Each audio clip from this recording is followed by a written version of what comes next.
In the world of mythology, there are many beasts. Of our imagination are filled with countless creatures: the cunning sphinx, the monstrous hydra, the soaring roc. But above them all, one creature was often crowned king. It was born from the union of two majesties, its body that of a lion, the undisputed king of beasts, a timeless symbol of earthly power, courage, and the sun itself. But its head, talons, and wings were those of an eagle, the lord of the skies, a messenger of the gods, and a symbol of intellect and divine authority. This is the Griffin, the ultimate symbol of power and divinity, a legend told for thousands of years. But what if I told you this entire majestic legend, this divine creature, was born from a mistake, an ancient mystery, buried not in the ethereal realm of myth, but deep in the literal sand of a desolate wasteland?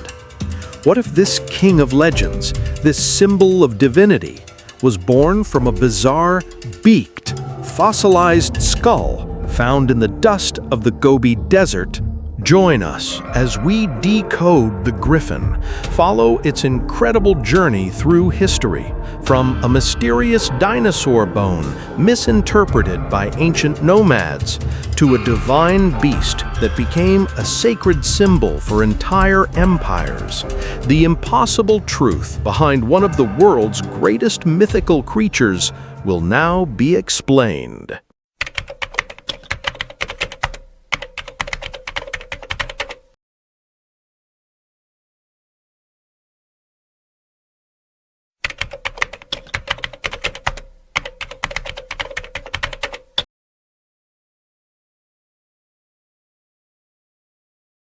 To truly understand the Griffin, we must first appreciate its perfect design, a masterful fusion of two realms.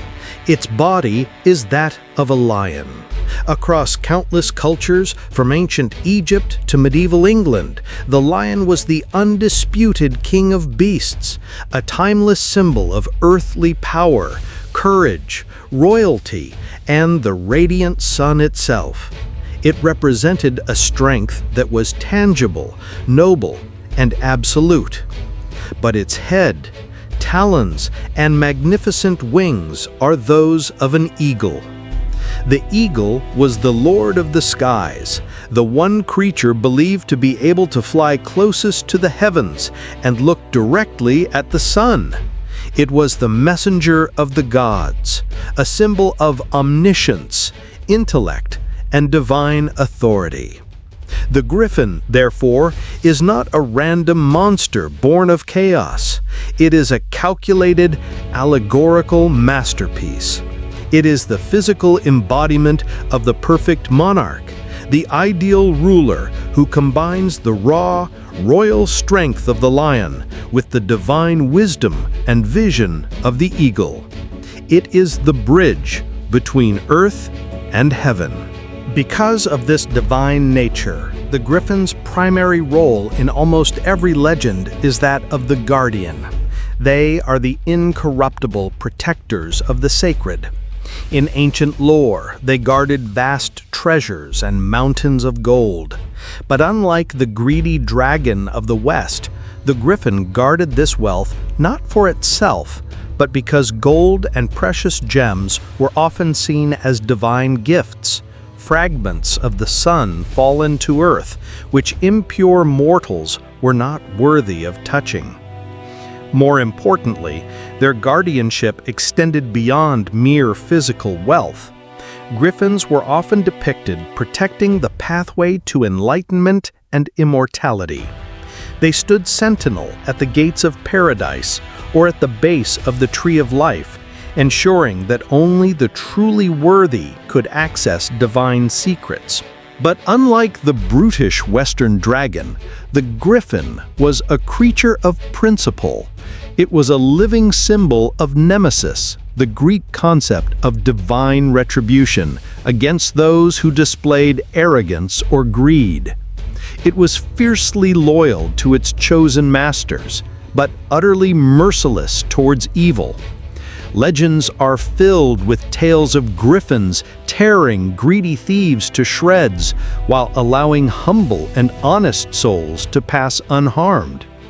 In mythology, to befriend a griffin was the ultimate sign of a pure heart and a noble spirit, a testament that you were worthy of the divine secrets it protected.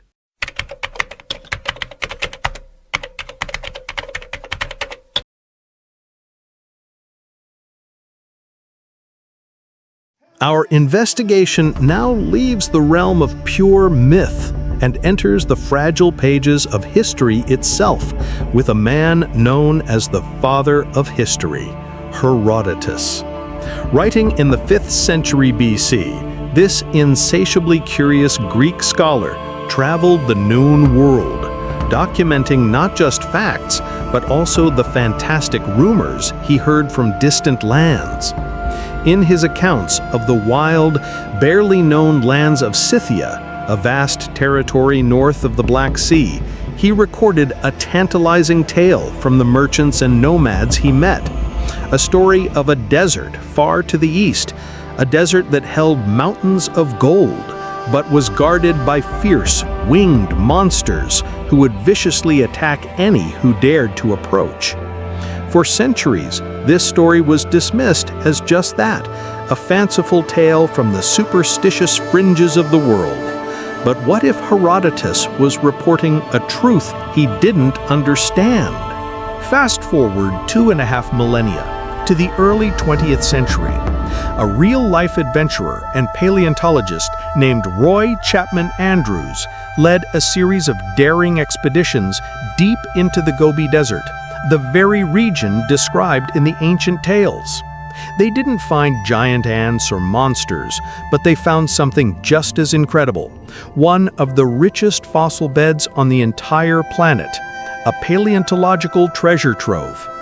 And among the discoveries were countless skeletons of a previously unknown dinosaur, the Protoceratops. It was a 4-legged herbivore, about the size of a large dog, but its skull was truly bizarre.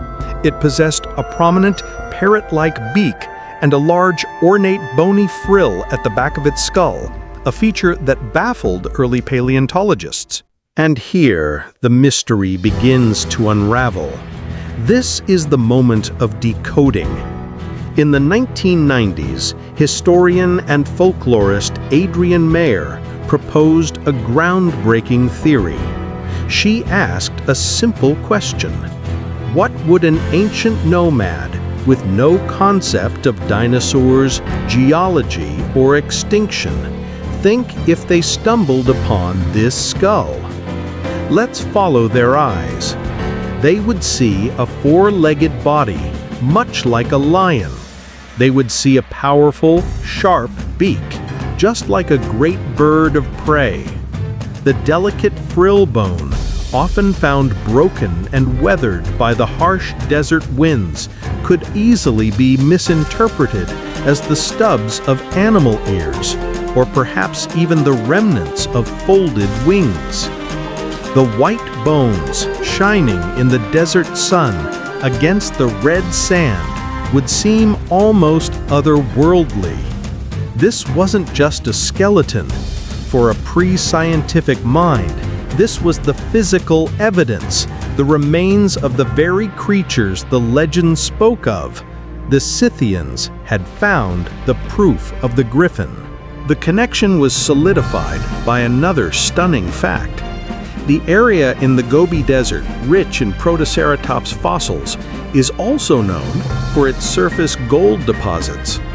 The Scythians, prospecting for gold, would have frequently encountered these strange beaked skeletons right alongside their prize. A powerful story was born, not just to explain the bizarre bones, but as a practical, powerful warning to rival tribes. This land holds great wealth, but it is guarded by fierce beasts with the heads of eagles. The legend of the gold-guarding griffin wasn't just a fantasy. It was a map, a warning, and a primitive scientific theory all rolled into one.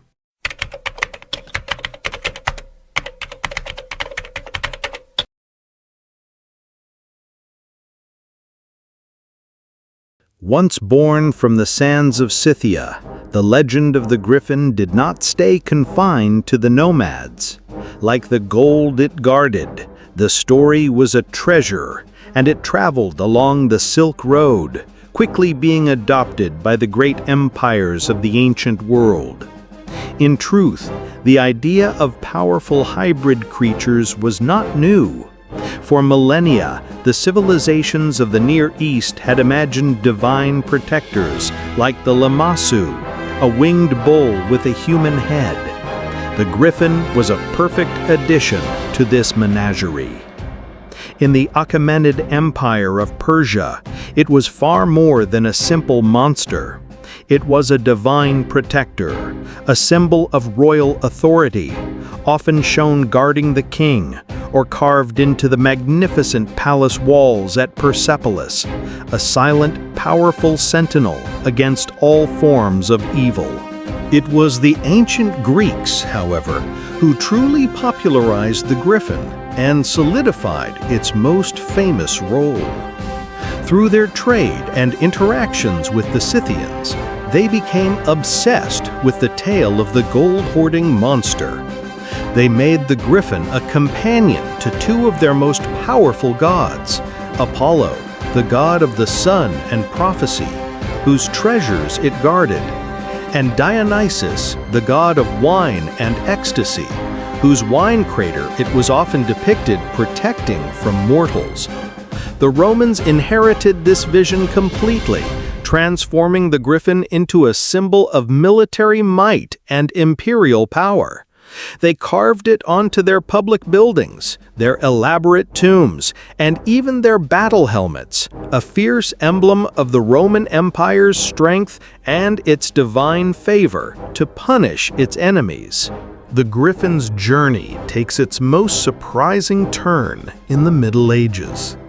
In an age dominated by Christianity, how could a pagan monster become a celebrated symbol? The answer lies in brilliant allegory. Because the griffin was a master of both earth and sky, Christian theologians saw it as a perfect symbol for the dual nature of Jesus Christ, his humanity, represented by the lion, and his divinity, represented by the eagle. This single powerful idea elevated the griffin from a beast to a sacred emblem, a symbol of Christ's resurrection and his dominion over both heaven and earth.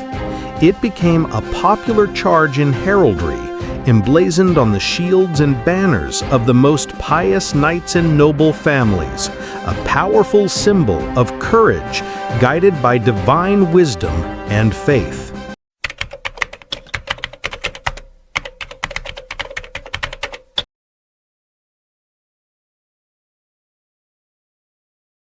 And so our journey to decode the griffin concludes. We began with a simple question about a mythical creature and found our answer written in the fossil record of the Earth itself.